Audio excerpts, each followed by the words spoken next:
Assalamu alaikum.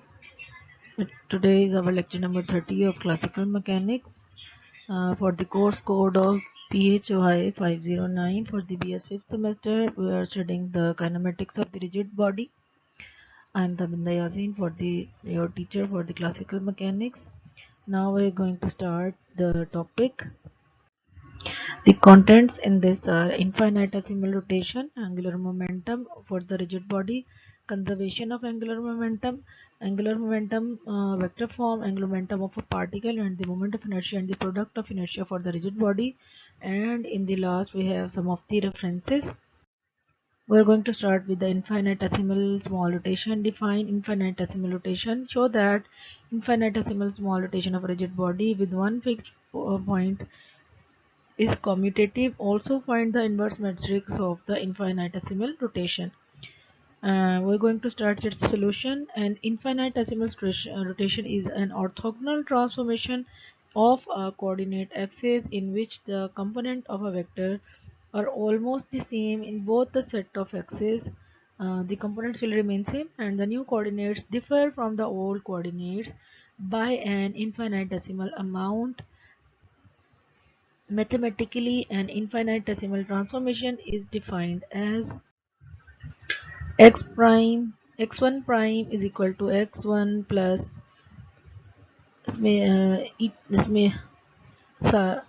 epsilon 1 1 x1 plus epsilon 1 2 x2 plus epsilon 1 3 x3. Similarly, x for the x2 prime and similarly for the x3 prime, and for the all components that will be written as xi prime is equal to xi plus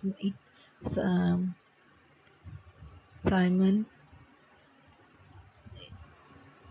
ij xj, that is the general form or the whole particle form of the system, where summation is defined over the repeated index j and ij.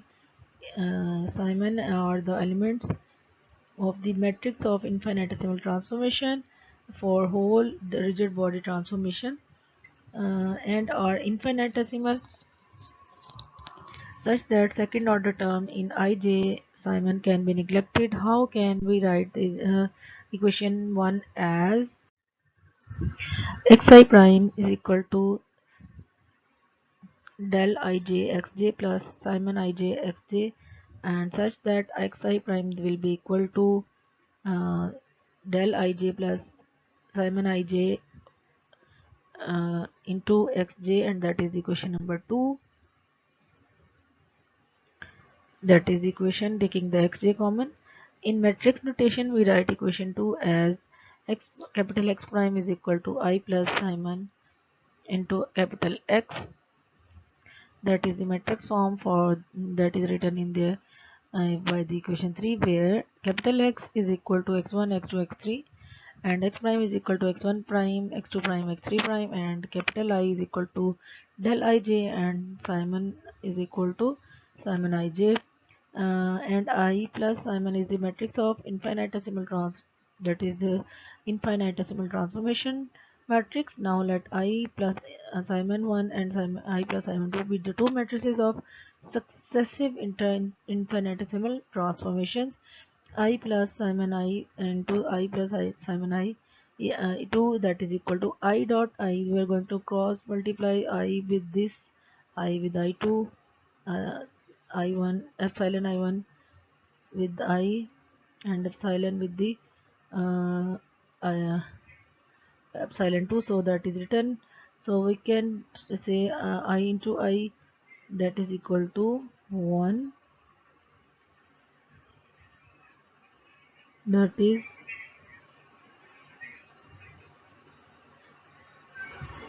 I plus I plus epsilon 2.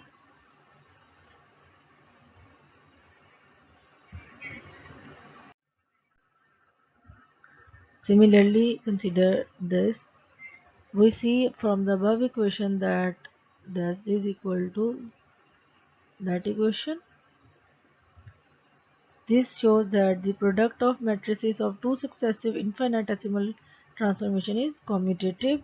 Now that is the commutative. Now to find the inverse matrix of an infinitesimal transformation, consider I plus epsilon.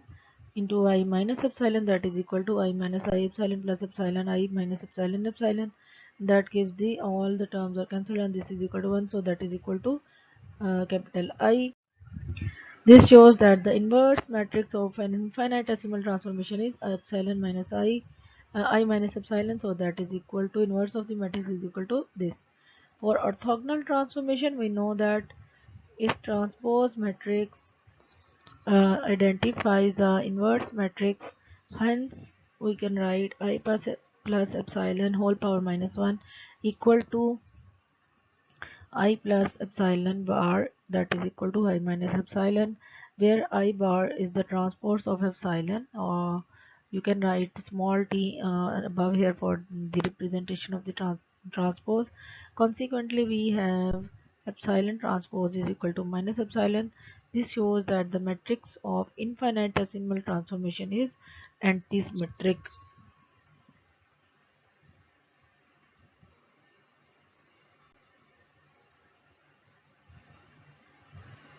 So before going to infinitesimal rotations, let us discuss finite rotations.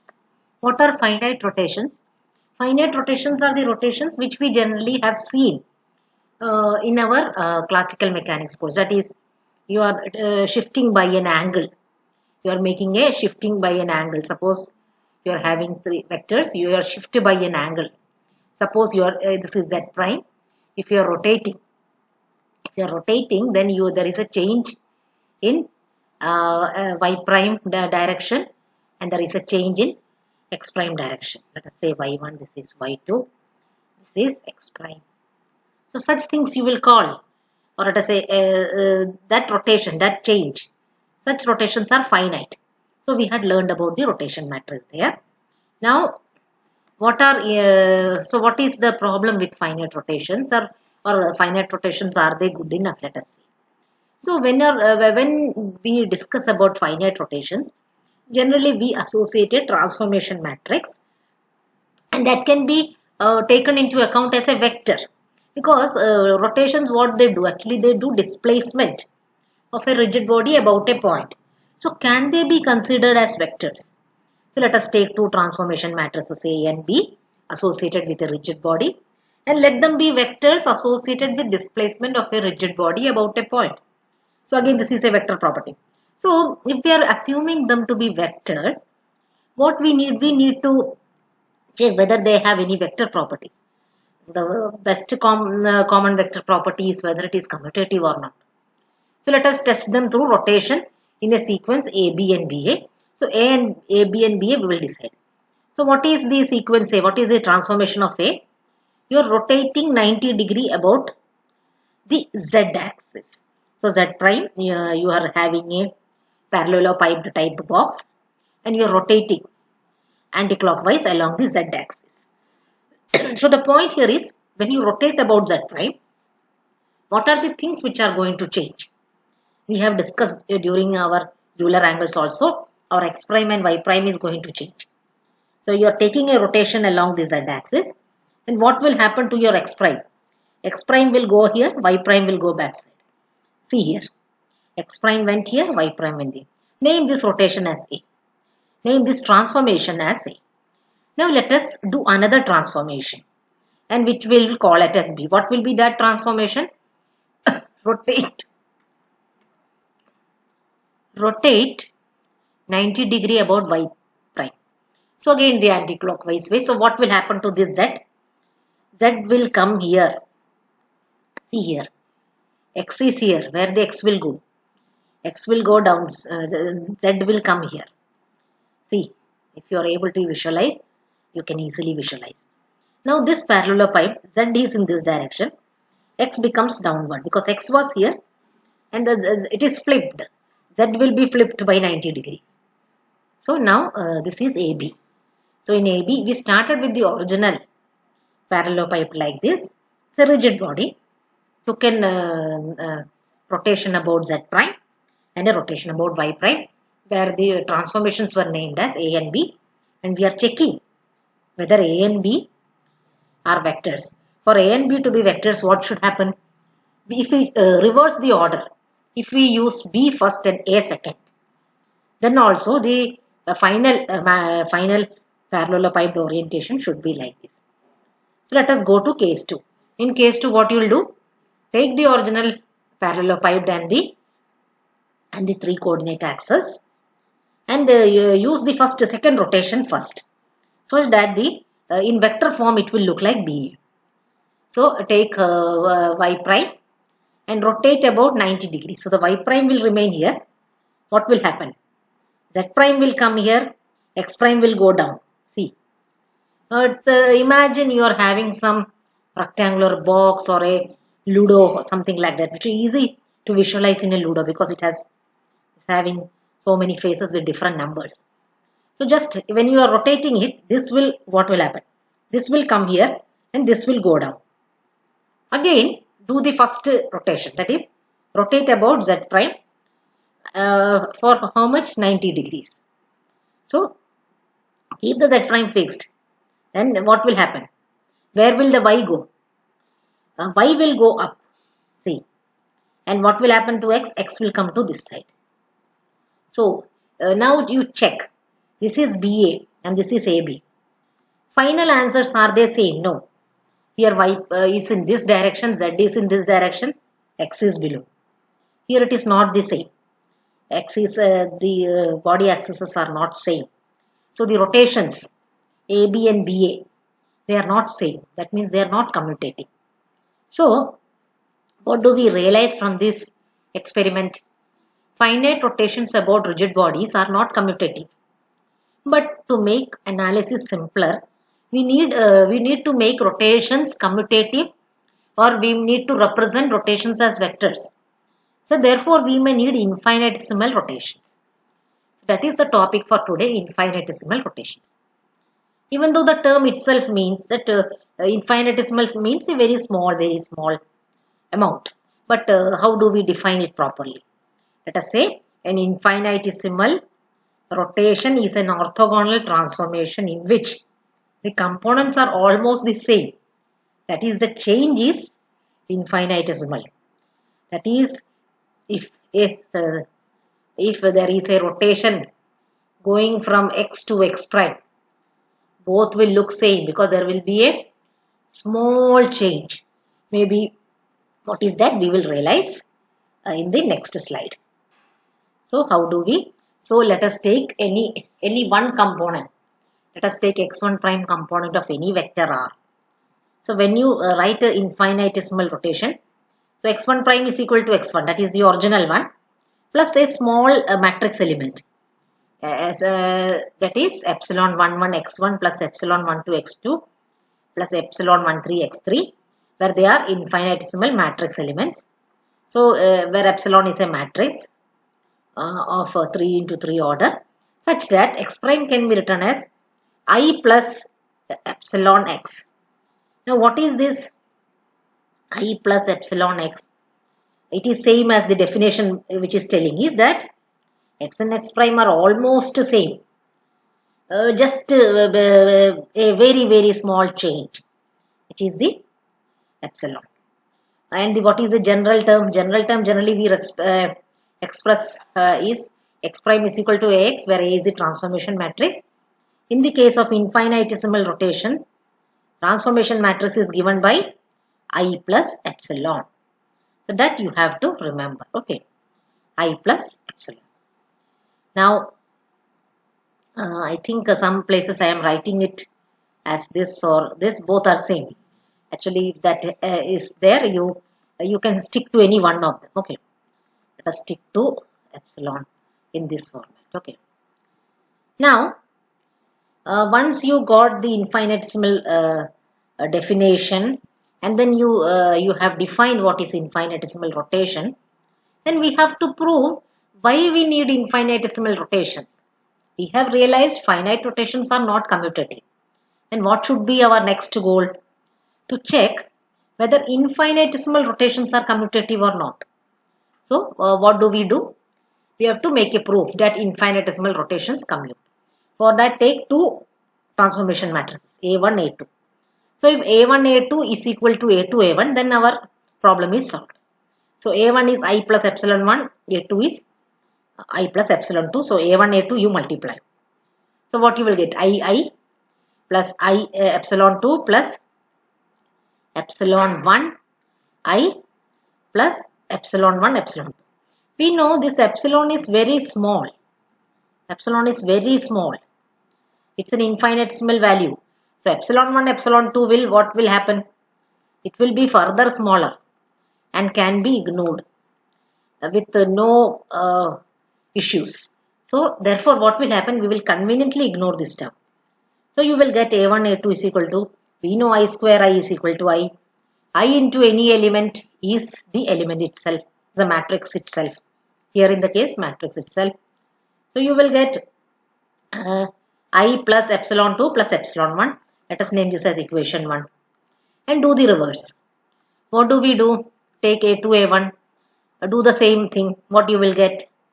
You will get I square, which is I, epsilon 1 epsilon 2. This is ignored, not taken, avoided, whatever we say. So this is equation 2. Now epsilon 1 plus epsilon 2. In the first case it was epsilon 2 plus epsilon 1. Matrix addition is commutative, you know already. These are two infinitesimal small matrices, so these two are same. So which implies from 1 and 2. It is from 1 and 2. 1 and 2. What do we get? A1 A2 is equal to A2 A1. So what does it show? It shows that infinitesimal matrices are able to prove the commutative property. Hence, they can be used as vectors, which finite rotations could not do. So, infinitesimal rotations are good enough to be used in our classical mechanics, in our rigid body analysis. The infinitesimal is very small quantity, extremely small quantity. So the we will change the rotational matrix A in case we replace the rotational matrix A by the identity matrix plus some small quantity we denoted by epsilon, that is A is equal to I plus epsilon, where epsilon is 3 by 3 infinitesimal matrix. So this is your matrix transformation x transpose equal to ax. So in case of A you are writing A is equal to I plus epsilon. So your matrix transformation will be given as x dash is equal to I plus epsilon is equal to x. X is your original coordinate, x dash is your transpose coordinate under the rotational transformation, and you are here taking A is equal to I plus epsilon, where epsilon is infinitesimal matrix. Why you are taking this A as I plus epsilon? If you take A as I, there is no change in the angle, there is no rotation, the coordinate will be same, but you will only add plus epsilon, that is some small, extremely small quantity, there will be some rotation, very small rotation. So this rotation is called infinitesimal rotation, because you are changing it by very small quantity. Okay, now we'll do some questions on this topic. So first question, prove that infinitesimal rotation commutes. That is, we have to show that any two infinitesimal rotation matrix will satisfy the abelian property, that is commutative property. This question can also be asked as, if A1 is equal to I plus epsilon 1 and A2 is equal to I plus epsilon 2 with two infinitesimal rotation, then proved as infinite rotation commute. So we will take A1 is equal to I plus epsilon 1 and A2 is equal to I plus epsilon 2, be any two infinitesimal rotation, and this epsilon 1 and epsilon 2 are infinitesimal matrices. I have to show that A1 into A2 is equal to A2 into A1. So first we are considering A1 into A2, which will be I plus epsilon 1 into I plus epsilon 2. So multiply this I into I will give I into epsilon 2 will give I into epsilon 2.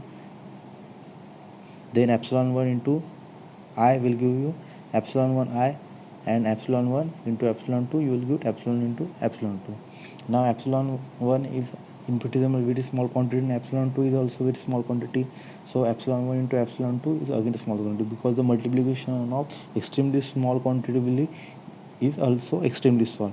By taking example, 1 by 2 into 1 by 2, 1 by 2 is 0.5, 1 by 2 is 0.5, 1 by 2 into 1 by 2 will is equal to 1 by 4, which is 0.25, which is giving you that is the result of two small multiplication of two small quantities against small quantity. So you can ignore the multiplication of small quantities.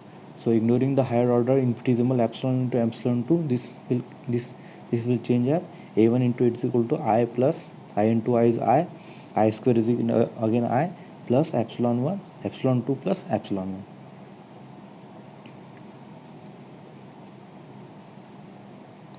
Now a2 into a1 is equal to I plus epsilon 2 into I plus epsilon 1. Proceeding same, this will give I plus epsilon 1 into epsilon 2, again ignoring the epsilon 2 into epsilon 1.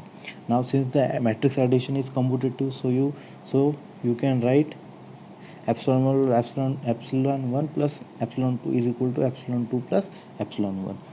Now 1, 2 and 3 will give, since the a1 into a2 is equal to I plus epsilon 2 plus epsilon 1, and a2 into a1 is equal to I plus epsilon 1 plus epsilon 2, and the addition of matrices is commutative, so this quantity epsilon 1, in case of epsilon plus epsilon 2 you can write epsilon 2 plus epsilon 1, so this 1 and 2 will be equal, so you will get a1 into a2 is equal to a2 into a1. So the infinitesimal rotation matrix satisfy the commutative property, so infinitesimal rotation commutes. Okay, now before proceeding the next question, we will recall some basic matrix theory.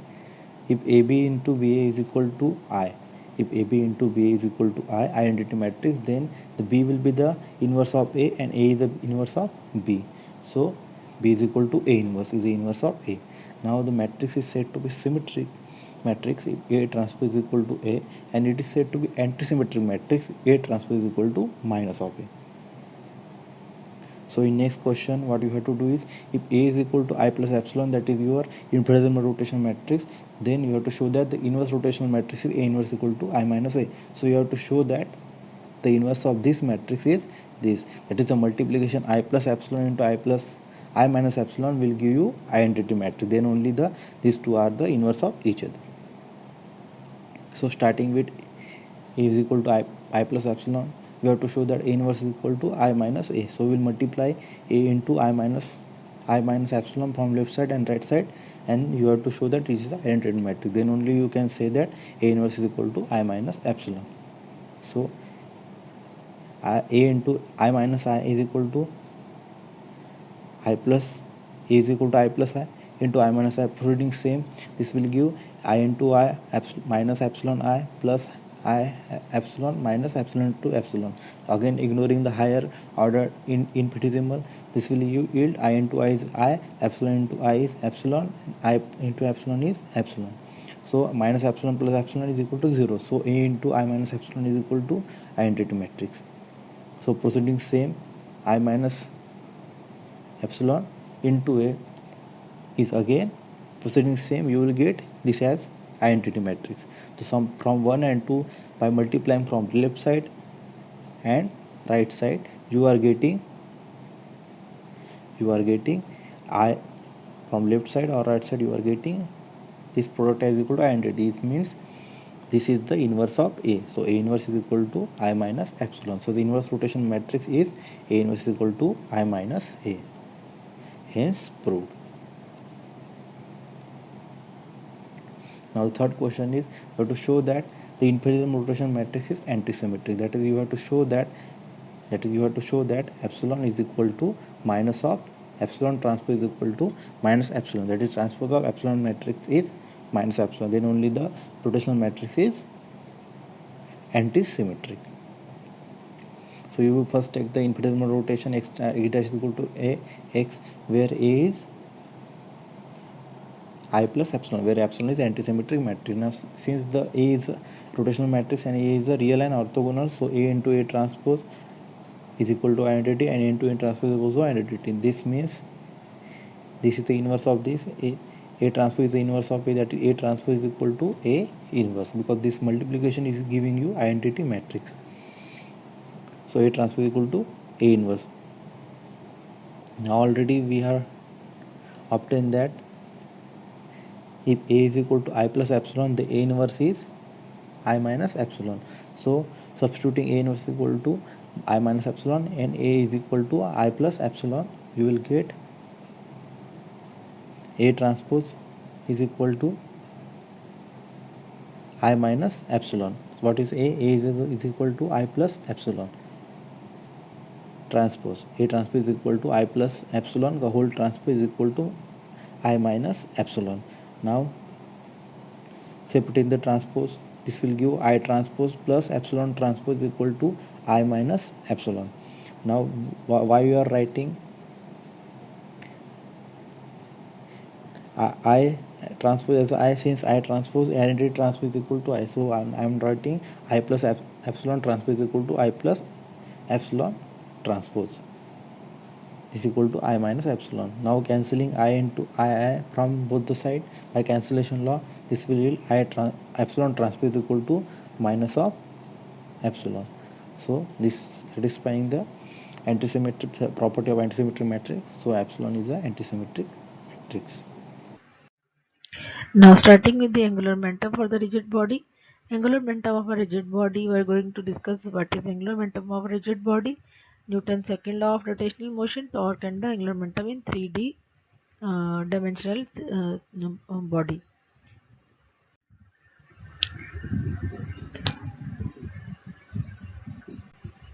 Angular momentum is the rotational analog of linear momentum. Recall linear momentum for a particle that is equal to P is equal to mv. From the Newton's second law, the net external force on a particle is equal to the rate of change of its momentum, that is equal to F is equal to dp over dt. To get the corresponding angular relations for a rigid body, we know that we can replace m with I, inertia, v for omega, angular velocity, f for the rotational force torque, and p linear momentum with the angular momentum capital L. So replacing all these, we get that the definition for the angular momentum L is the product of the moment of inertia I and the angular velocity omega, that is L is equal to I omega, and it has a unit of kg meter square per second, no special name, no similarity to P is equal to mv, that is the linear mass, and linear velocity, that is the rotational mass inertia in the form of inertia, and angular velocity omega. Now, Newton's second law of rotation is written as the torque due to the external forces equal to the rate of change of angular momentum. These have already in the previous lectures and the start of the um, uh, subject. Then the torque external is equal to dl over dt. For a rigid body, the inertia is constant, so dl over dt will be equal to d over dt into mi omega. We have substituted the value of L, that is I omega, so we get I d omega by dt, that is the rate of change of angular velocity, that is equal to acceleration. So we can write for a rigid body that is equal to dl over dt will be equal to I alpha, or we can say torque is equal to I alpha. Sometimes that is the rotational force is equal to I omega, you can say, but not always. By here the torque is the external force or rotational force that is equal to rotational mass and into rotational acceleration, that is the form of the Newton's second law in the rotational form. Now we are going to discuss about the conservation of the angular momentum. As we know that the linear momentum should be conserved, so the rotation of the rigid body, the angular momentum should also be conserved. There are three great conservations or conservation laws in classical mechanics. The first is the conservation of energy, we have already discussed in the previous lectures, and then is the conservation of the linear momentum, and now conservation of the angular momentum.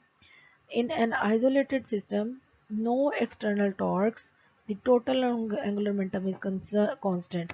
So if the system is isolated or one kind of system, then the total angular momentum for that body, the angular momentum will be constant.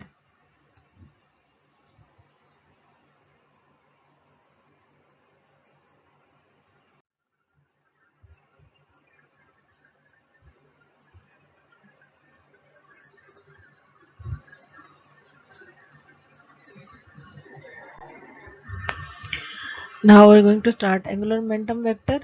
For a symmetrical rotating rigid body like a top, you can see that the vector L will be along the axis of rotation parallel to the vector rotational vector omega, and that is equal to L I omega.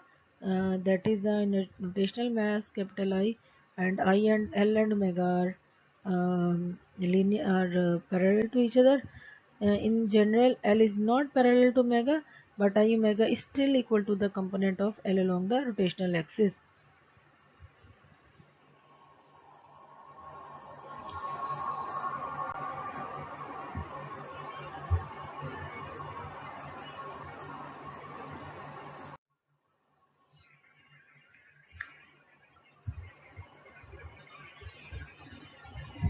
Now, for the particle, the angular momentum is that is xyz axis, that is the angular momentum in the direction of z, that is the origin, that is a particle of mass m, that is the distance or radius r from the origin to the particle. This is the angular velocity v, making angle with the fixed axis with the rotational axis, that is phi. L is equal to R cross P, and that will be equal to R cross into MV. This is the real definition of capital L. Capital L is a vector like torque. It depends on the choice of the origin of the pivot.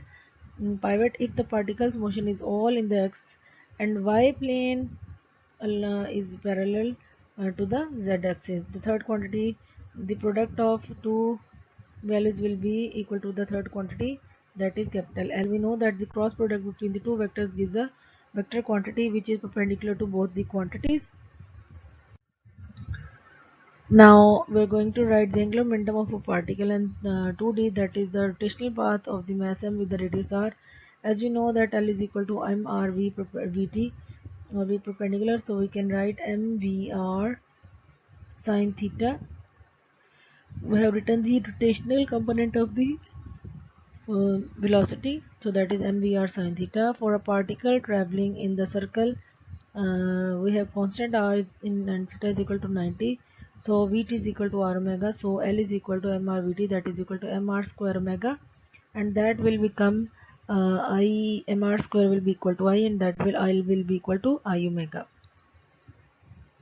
Angular momentum of a rigid body. In the previous lecture, we have discussed that how the direction of angular momentum of a rigid body changes when a rigid body it is rotating about any axis. So here in today's lecture, we will discuss that what is the angular momentum of a rigid body about the principal axis. So the angular momentum of a rigid body about the principal axis. And what is this principal axis? Then what is inertia tensor, and what are the products of inertia, and what are principal moments of inertia? So for that, first of all, consider a rigid body which is rotating about a fixed axis with angular velocity omega. And as we all know that a rigid body, it consists of very large number of particles having masses m1, m2, m3 and so on, and having respective position vectors r1, r2, r3 and so on. And these position vectors, they are with respect to the coordinate system which is fixed in the body.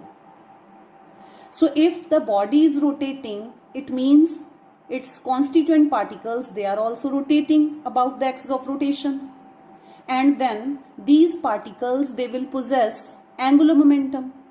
So considering the ith particle of the rigid body, suppose Li be the angular momentum of the ith particle of the rigid body which is rotating about the axis of rotation. And what is the expression of this angular momentum? It is r cross p.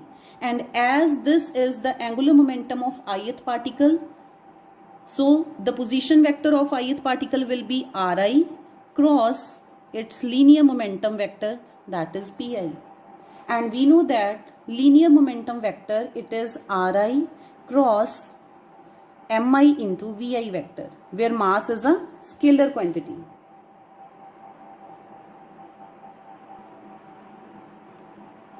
And the value for vi is the linear velocity, its relation with the angular velocity omega, it will be omega cross ri.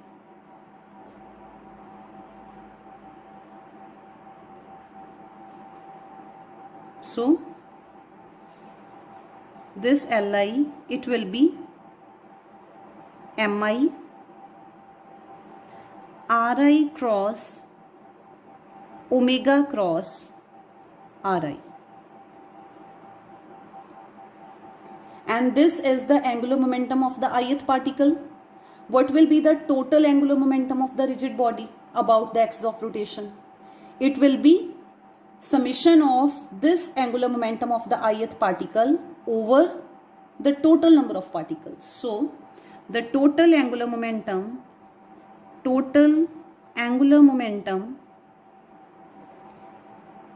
of a rigid body about axis of rotation is given by L vector, and it will be the summation of Li vector over the total number of particles. So it will be summation I mi ri cross omega cross ri. So here, using the formula for vector triple product A cross B cross C, where A vector is Ri vector, B vector is omega vector, C vector is Ri vector, it will be B A dot C minus C A dot B. Using this formula for vector triple product, the value of total angular momentum vector of the rigid body will be summation I mi omega ri dot ri minus ri vector dot omega vector. So this ri dot ri, it will be ri square. So you will get L vector, it is equal to summation I mi ri square omega vector minus ri vector ri dot omega. And suppose this as equation A. Now we know that this Ri, as it is a vector quantity, so it will have its components along x-axis, y-axis and z-axis. So suppose this Ri vector, it is equal to xi I cap plus yi j cap plus zi k cap, where xi, yi, zi, these are the components of position vector of ith particle along x-axis, y-axis and z-axis. And similarly, the angular velocity of the ith particle about the axis of rotation, it is omega vector. It means this angular velocity, it will have also its components along x-axis, y-axis and z-axis. So suppose if omega x is the component along x-axis, so omega x I cap, plus omega y be the component along y-axis, so omega y j cap, plus omega z be the component along z-axis, so omega z k cap. So then find the value of Ri square. What will be Ri square? It will be the dot product of Ri vector with Ri vector. So it will be xi square plus yi square plus zi square. So we have already written down the value for omega vector. We have already written down the value of Ri vector. Now we need the value of dot product of Ri vector with omega vector. So we will calculate this dot product of Ri vector and omega vector. It will be, put the values of these two, xi I cap plus yi j cap plus zi k cap, its dot product with omega x I cap plus omega y j cap plus omega z k cap. So here we know that dot product of I cap with I cap is 1, j cap of j cap is 1, k cap with k cap is 1. But the dot product of I cap with j cap and I cap with k cap, it is 0. Similarly, j cap with k cap is 0. Similarly, k cap dot product of k cap with I cap is 0, k cap with j cap is 0. So only the dot products of I dot I, j dot j, k dot k is 1. So this dot product, it will be equal to xi omega x plus yi omega y plus zi omega z. So put all these values, this and this in equation A. Putting these values in equation A, we get the angular momentum of the rigid body about the axis of rotation, and it is summation I mi Re square is xi square plus yi square plus zi square into omega vector. And what is this omega vector? It is omega x I cap plus omega y j cap plus omega z k cap. Then minus value of Ri vector, which is xi I cap plus yi j cap plus zi k cap into the value of this dot product, which is this. So it is xi omega x plus yi omega y plus zi omega z. Now multiply these three with this and multiply these three with this. Now multiply this omega x I cap with these three terms and you will get xi square plus yi square plus zi square into omega x I cap plus xi square plus yi square plus zi square into omega y j cap plus xi square plus yi square plus zi square into omega z k cap, then minus multiply this term with all of these, and what you will get? Xi square omega x I cap minus xi yi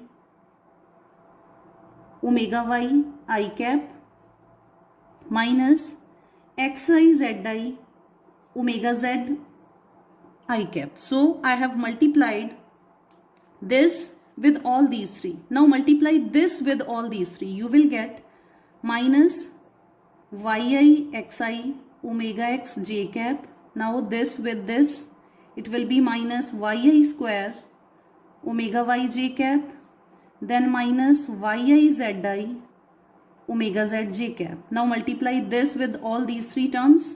So minus zi xi omega x k cap minus zi yi omega y k cap minus zi square omega z k cap.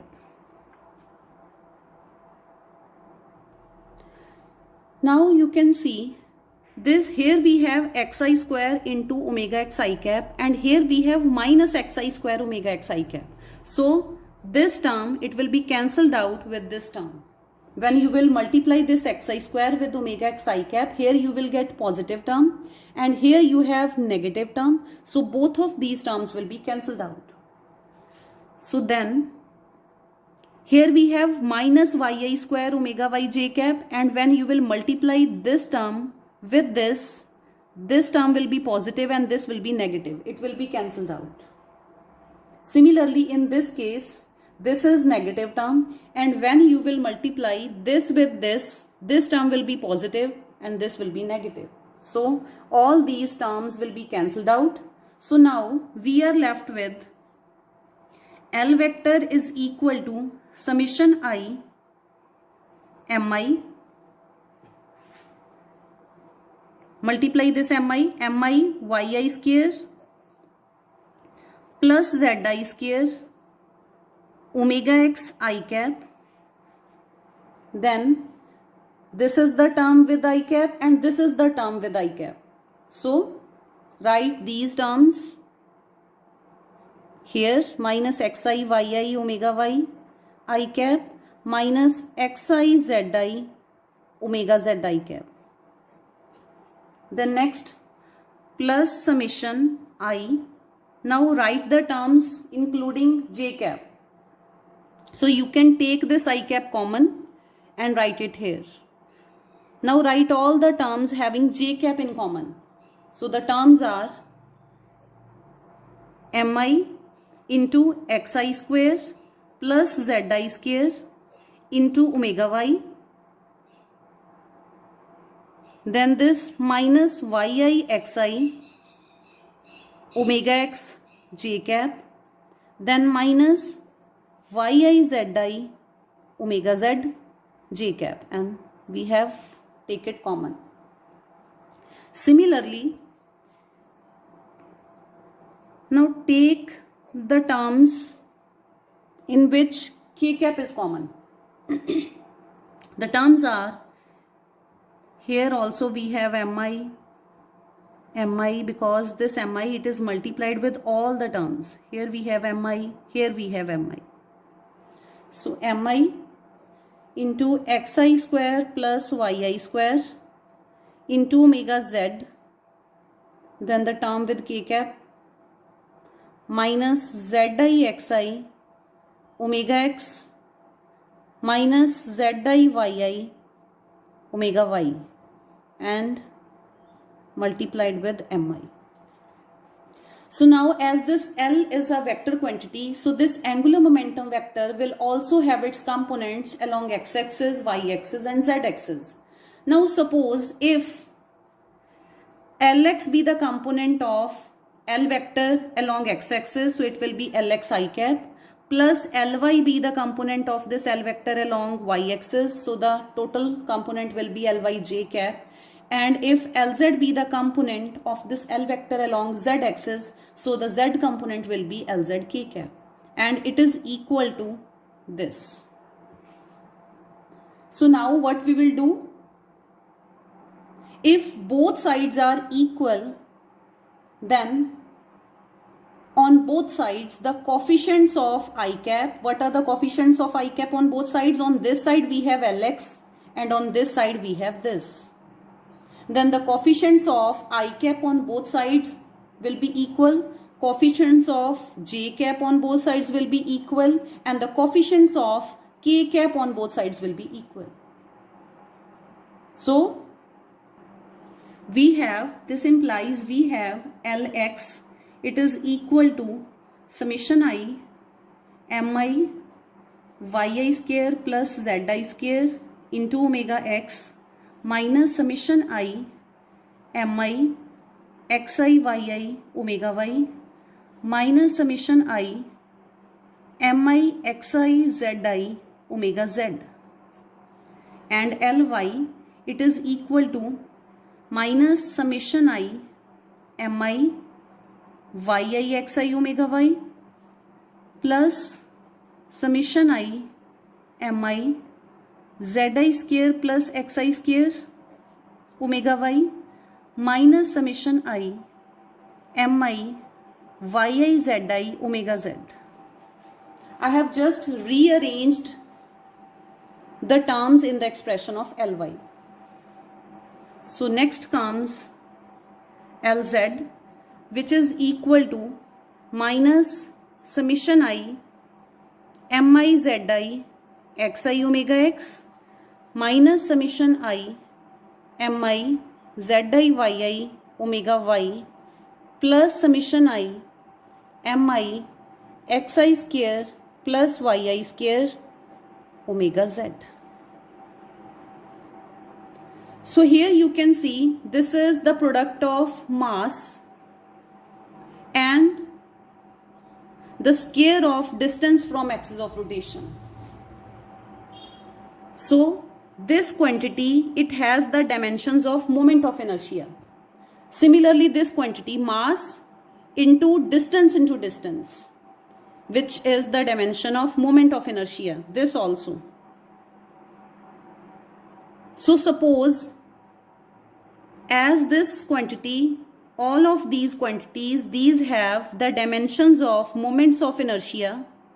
So we can write these quantities as, this quantity as the moment of inertia about x-axis as the axis of rotation. This will be, as it doesn't contain y term, so this will be the moment of inertia about y-axis as the axis of rotation and about z-axis as the axis of rotation. This is in xy plane. So it will be Ixy. It will be denoted by Ixz because of these two terms. It will be denoted by Iyx, including this negative sign. And this will be denoted by Iyz. This will be denoted by Izx. And this will be denoted by Izy. So these three equations, they will become Lx is equal to Ixx omega x plus Ixy omega y plus Ixz omega z.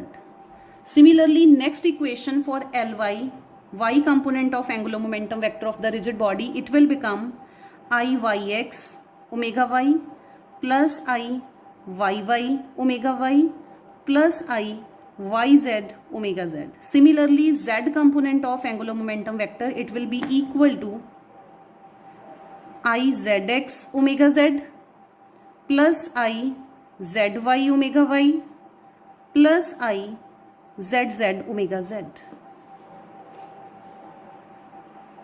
And in your previous semester in algebra and trigonometry, you might have studied about matrices and the product in case of matrices. So we can also write it out in matrix form. And in matrix form, it will be like, this expression will be like Lx, Ly, Lz, a column matrix. We can write this column matrix is equal to the product of two matrices. And what are those matrices? Omega matrix, omega x, omega y, omega z, another column matrix with the matrix of order 3 cross 3. And what is that matrix? That is moment of inertia matrix. Ixx, Ixy, Ixz, Iyx, Iyy, Iyz, Izx, Izy and Izz. We know that this angular momentum vector, it is a vector quantity. Similarly, this angular velocity, it is also a vector quantity having three components. But what about this moment of inertia? It is having 9 components. So this is not a vector quantity, it is actually a tensor. And about tensors you will discuss if you will study MSc Mathematics or MSc Physics. So here it is sufficient for you guys that this moment of inertia, which is having 9 components, it is not a vector, it is a tensor. Actually, these vectors, they are also the tensors. Scalars are also the tensors. Actually, scalar, it is having just magnitude, no direction. So it is the scalar quantity is the tensor of 0 rank, 0 order. Similarly, then comes vector. It has magnitude and one direction, one specific direction. So these are known as vectors. And the quantities having magnitude and more than one direction, those are tensors. And this is the tensor of rank 2. So moment of inertia. So we have expression L vector, it is equal to I vector, and this double headed arrow, It is the symbol for tensor of rank 2 and omega vector. So this matrix form, this we can also write in the form of equation, where this L vector is having components Lx, Ly, Lz, and this I moment of inertia tensor, it is having 9 components, and this omega vector, it is having 3 components. Now here you can see that this moment of inertia tensor, these 3 are the diagonal elements, and these terms Ixy, Ixz, Iyx, Iyz, Izx, Izy. When you will see the formula for this and this, that is same. It means Ixy, it is equal to Iyx, Ixz and Izx both have same formula. So Ixz, it is equal to Izx, and this Iyz and Izy, they have same formula. So these are equal, and these are known as products of inertia. These are known as products of inertia. And these diagonal elements Ixx, Iyy, Izz, these are known as principal moments of inertia.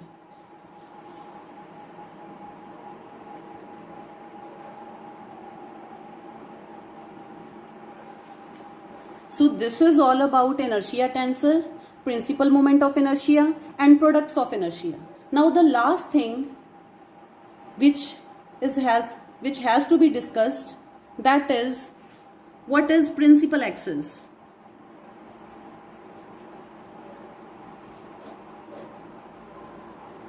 Actually, there is an axis which is fixed in, whose origin is fixed in the rigid body. So a coordinate system whose origin is fixed in the rigid body,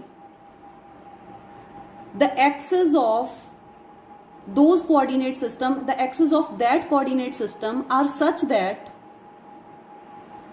these products of inertia, all of these vanish when the rigid body rotates about that coordinate system. When the rigid body, it rotates about the coordinate system whose origin is fixed inside the rigid body, and this coordinate system, it is that coordinate system that when a rigid body, it will rotate about any of the axes of that coordinate system, then the products of inertia, they will all vanish. It means in that case all of these will be zero. So this moment of inertia tensor, it will only have these components Ixx, Iyy and Izz. These 3 will be non-zero. And in that case, the coordinates of that coordinate system, they are known as principal axes. So principal axes are the axes of that coordinate system whose origin is fixed inside the rigid body and about which the products of inertia vanish. And the principal moments of inertia, they are non-zero. Vanish means they become zero.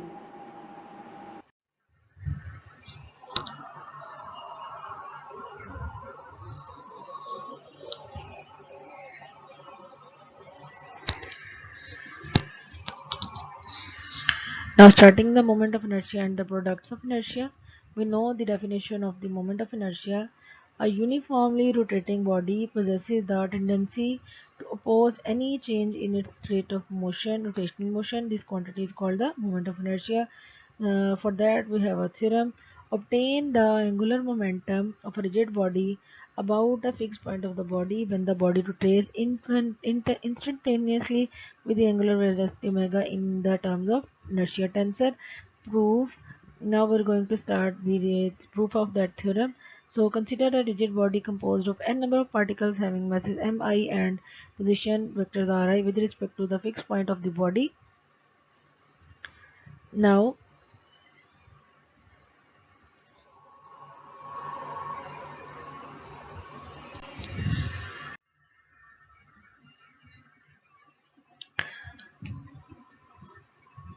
since the translational motion is absent and the body rotates about an axis, passes through the fixed point. Let omega is the angular velocity be instantaneous angular velocity of the body. If Vi is the linear velocity of the ith particle, then we know it is given by Vi is equal to omega cross Ri, that is equal to equation 1. If capital L is the total angular momentum, then it is equal to the sum of the angular momenta of an individual particle. So we have capital L is equal to summation I capital I, that is equal to summation I is equal to 1 to n, that is equal into Ri cross Mi. We substituted the value for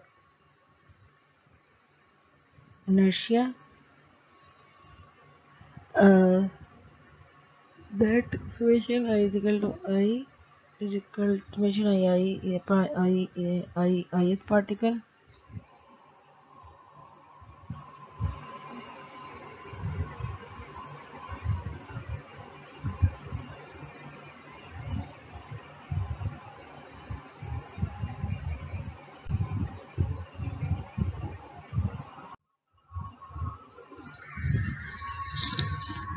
So we are going to write L is equal to summation I is equal to 1 to n Ri cross Mi into omega cross Ri, and then from here we can write L is equal to summation I is equal to 1 to n Mi, that time is constant, so we can take out of the bracket. So bracket Ri cross into omega cross Ri bracket close. Using the vector identity of the vector triple product, we can write A cross B cross uh, A cross into B cross C, that is equal to A dot C into B minus A dot B into C. So we obtain capital L is equal to summation I is equal to 1 to n mi Ri square omega minus summation mi into Ri omega into Ri, that is the equation 1. Similarly, like that equation, we expanded that above equation.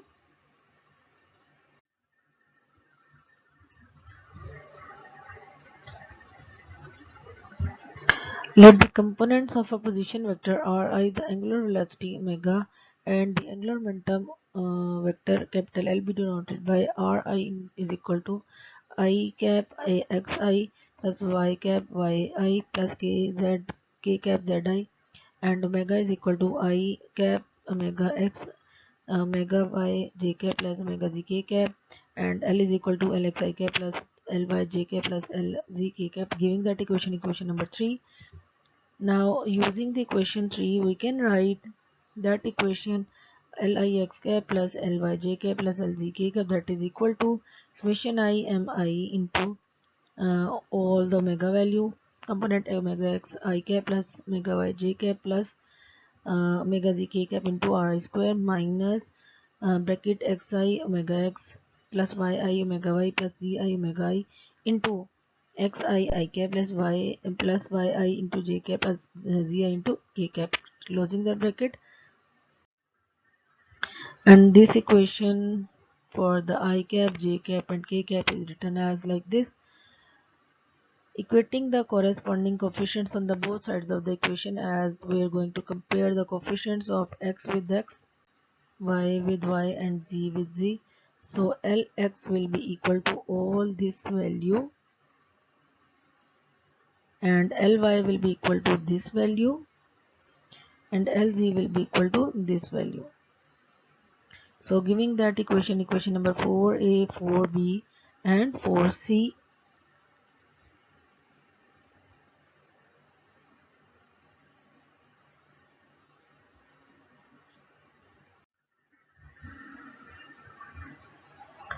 You can see here that is Ly similar case for with equation 4b and Lz with that equation 4c from the previous. By comparing, we write the components of angular momentum as Lx is equal to I double x omega x plus I double y ixy omega y plus, that is in matrix form. for the angular momentum in all components, that is the question number 5, where the coefficients of omega x, omega y and omega z are represented by the following. Ixx is equal to the previous value of omega is this.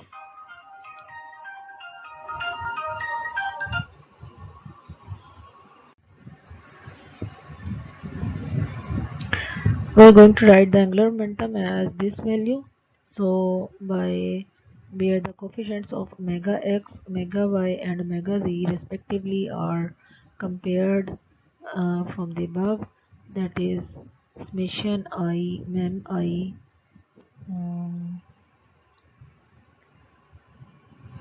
from the previous slide, that is this equation, and for Iyy that is equal to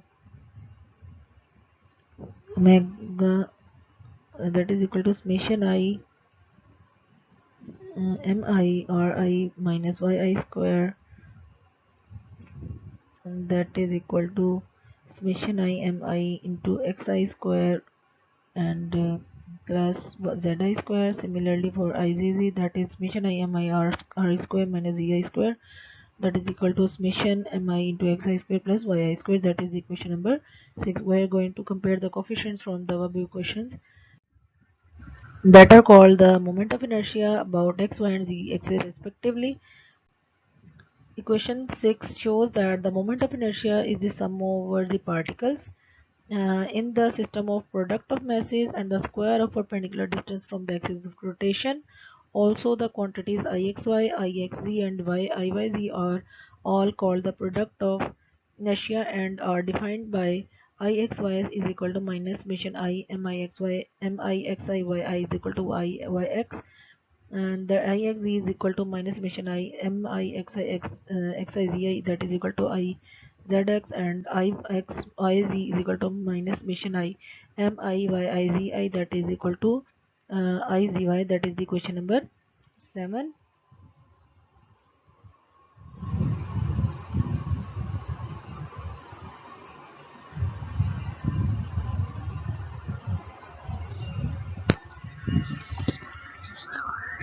Now the question 5 can be written in the matrix form as the similarly like before, Lx, Ly, Lz in the column, that is equal to the matrix form of inertia I in the tensor form, and the multiplied by omega x, omega y and omega z column. That is question 8, and that is written, and L is equal to I double dot omega, that is the tensor form of inertia, where I double dot is called the moment of inertia tensor or the inertia tensor. Note that the moment of inertia tensor is symmetric and hence it has only 6 independent components. The moment of inertia tensor depends on the mass distribution in the body. When we expand that, then the 6 components are the independent components on which the inertia tensor depends. The moment of inertia tensor depends on the mass distribution in the body. It is given by that in form, that is the inertia tensor. The diagonal elements are called the moment inertia of the body about the given point, and the given set of body of set of axes. The off diagonal values, that one and that one, that one and that one, and that one and that one. Off diagonal components of moment of inertia tensor are called the product of inertia of the body about the given point and the given set of body axes. Note that it is always possible to find a set of axes with respect to which all the products of inertia tensor vanish, leaving off the diagonal terms only, and the axis is called the principal axis of the body. If it means that when we expand this inertia tensor, then all the off diagonal values will be cancelled and only the diagonal values will give a value for the inertia tensor on which the body inertia depends. That is called the principal axis of the body. But first off, what's a tensor? I love this illustration by Carl Stratos, who's a professor at Rutgers specializing in natural language processing. Tensors are objects in linear algebra, just like vectors and matrices. It helps to think about what type of data we have and how we choose to represent them. If our data is one-dimensional, we express it using a single number. This is a scalar. When we have n-dimensional data, we represent these as a list of numbers, which we call a vector. One thing you'll often see in tensor algebra and calculus is index notation. Vi is the ith component of the vector v, where v has components ranging from v1, v2, etc. through vn. Many linear algebra notions are simplified using what's called the Einstein summation convention. In this convention, repeated indices are summed over. For instance, Q.R can be written as the sum on I of Qi times Ri, or in Einstein notation, this is simply written as Qi times Ri, where the summation is implicit. You'll often see this as raised and lowered indices in other subjects, such as general relativity, where you need to pay attention to covariant and contravariant vectors. This is like thinking of the dot product as the result of multiplying a row vector by a column vector. So in this version of the summation convention, only pairs of repeated indices with one raised index and one lowered index are summed over. In Euclidean space, these dual spaces are isomorphic, so we can ignore the raising and lowering operations. Matrices and tensors are ways of representing multilinear data. These are given by arrays of numbers. A matrix is the simplest form of a tensor. We can see this in the eigensystem equation, mv equals lambda v. We can write this in summation notation as mij times vj is equal to lambda times vi. So the ijth component of the matrix M is multiplied by the jth component of the vector v, and this is equal to the scalar lambda times the ith component of the vector v. The number of i's and j's in the system depends on the overall dimensionality of the system, not on the number of dimensions of the array. Many tensors aren't represented by two-dimensional arrays. The rank of a tensor is the number of indices it has. From this point of view, a scalar is a rank 0 tensor. A vector is a rank 1 tensor. A matrix is a rank 2 tensor, since it has ij. The first tensor of rank greater than 2 you're likely to encounter comes in the definition of the cross product. So let's consider the cross product S is equal to Q cross R. The ith component of S is equal to epsilon ijk times qj times rk, where epsilon is the totally antisymmetric tensor that is equal to 1 when ijk is an even permutation of 1, 2, 3, and minus 1 when ijk is an odd permutation of 1, 2, 3, and 0 in all other cases. In my research, we end up dealing with the rank 4 elastic constant tensor. This is Cijkl. General relativity has a rank 4 Ricci curvature tensor. However, in this video, we'll be primarily dealing with a rank 2 tensor, and that is the moment of inertia tensor, Iij. Here we have an object that's rotating through an axis that's anchored to the origin of our lab frame. It has infinitesimal mass element dm located a distance r from the origin. It has angular momentum dl is equal to the radius r cross the momentum of the mass element, where the momentum of the mass element is given by its velocity times its infinitesimal mass, which is given by omega cross r. Then the total angular momentum in our system is the integral of r cross the infinitesimal momentum, which is omega cross r times dm. What we're going to do is expand out these cross products to derive the form of the moment of inertia tensor. First, let's look at the term omega cross r. We can calculate the cross products using the determinant of a matrix consisting of the unit vectors in the Cartesian basis, the components of the first vector, and lastly the components of the second vector. And this gives us omega y times z minus omega z times y in the x hat direction plus omega z times x minus omega x times z in the y direction, plus omega x times y minus omega y times x in the z direction. But for now, we're going to write this as components of the velocity of our mass element for space reasons. Now that we know what omega cross r is as a vector, we can calculate the full vector of r cross omega cross r. So this is given by the determinant of a matrix composed of the unit vectors, the components of the r vector, and the components of the v vector. This gives us omega x times y squared plus z squared minus omega y times xy plus omega z times xz in the x direction, plus omega y times x squared plus z squared minus omega x times xy plus omega z times yz in the y direction, plus omega z times x squared plus y squared minus omega x times xz plus omega y times yz in the z hat direction. But we also know that the total angular momentum is given by I, so our moment of inertia tensor, times the vector omega. So let's collect the components that contain first omega x. These are omega x times y squared plus z squared in the x hat direction, minus omega x times xy in the y hat direction, and minus omega x times xz in the z hat direction. And likewise, we can collect all of the components that are multiplied by omega y and omega z. And when we factor out the omega x's, omega y's, and omega z's, we're left with a rank 2 tensor that has all of the components of our moments of inertia.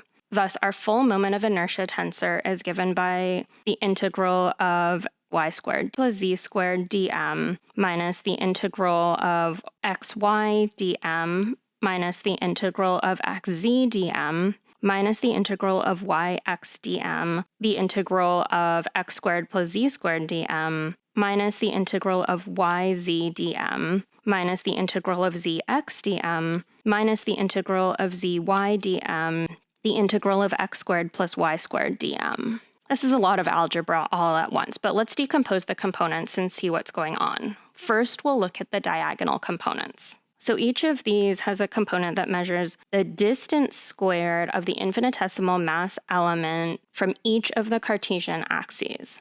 So the xx term here integrates the distance to the x-axis of our infinitesimal mass element in the yz plane, and its distance is y squared plus z squared. The YY component measures the distance to the y-axis, so that's this distance here, and this is measured in the XZ plane. And lastly, the ZZ component measures the distance from the mass element to the z-axis, and that's measured in the XY plane. The off-diagonal terms measure the distance from the infinitesimal mass element to the lines x equals y, x equals z, and y equals z. Notice that since x equals y implies also that y is equal to x, the moment of inertia tensor is symmetric.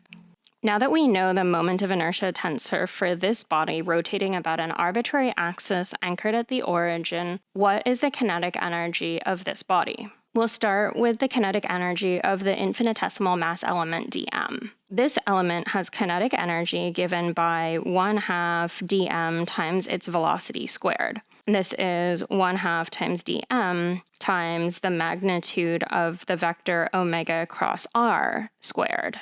Then the total energy is obtained by integrating this infinitesimal kinetic energy across the whole body. From the components of the vector omega cross r, this is going to be given by 1/2 the integral on dm of omega y times z minus omega z times y quantity squared, plus omega x times z minus omega z times x quantity squared, plus omega x times y minus omega y times x quantity squared. Then if we do the same termwise analysis we just did, this shows that the kinetic energy is equal to 1/2 the row vector omega x, omega y, omega z times the moment of inertia tensor I times the column vector omega x times omega y times omega z. And we can write this as 1/2 omega transpose, so this takes the omega, which we normally write as a column vector, and turns it into a row vector, times the moment of inertia tensor times the regular column vector version of our angular velocity. Or equivalently, this is written as 1/2 the angular velocity vector dotted into the angular momentum, which is I times omega.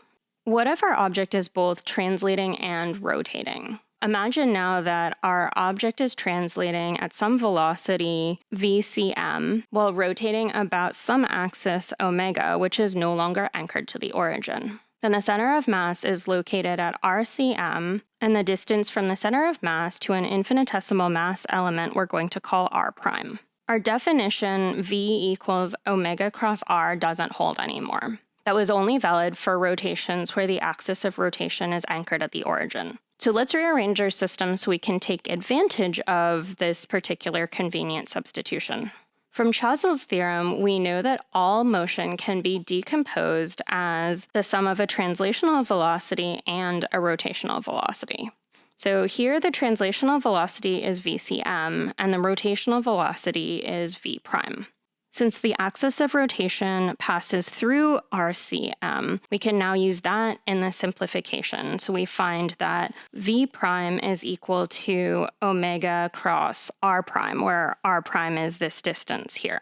Since the axis of rotation is passing through rcm, we can now use the simplification that v prime is equal to omega cross r prime. So the velocity of our mass element is now given by vcm plus omega cross r prime. This definition lets us extend the total angular momentum, or the integral of r cross v times dm, as the integral of rcm plus r prime cross vcm plus omega cross r prime, and we're integrating that over dm. When we group terms, we get rcm cross vcm times the total mass plus the integral of r prime cross omega cross r prime integrated over dm. This term here is the angular momentum that we just derived for our object rotating about an arbitrary axis that's fixed to the origin. So again, we discover the familiar decomposition that the angular momentum can be written as an orbital component plus a spin component.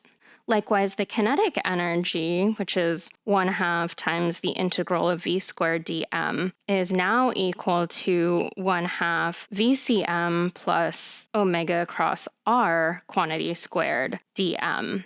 And again, we can break this into two components. So the first is 1/2 m times vcm squared, and the other is 1/2 omega dotted into the angular momentum about the center of mass. Therefore, the kinetic energy is also the sum of a translational component and a rotational component.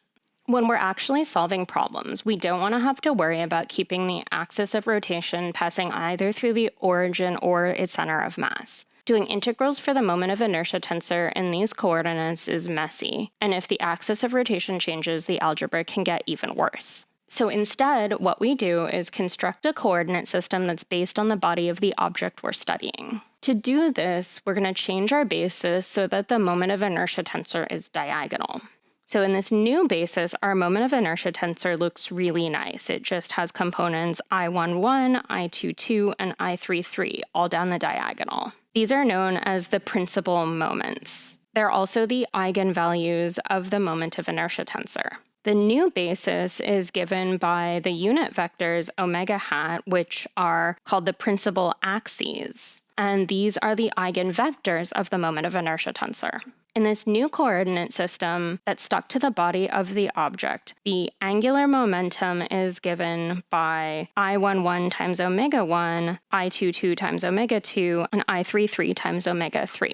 Likewise, the kinetic energy is also quite simple. It's given by 1/2 I11 times omega 1 squared plus I22 times omega 2 squared plus I33 times omega 3 squared.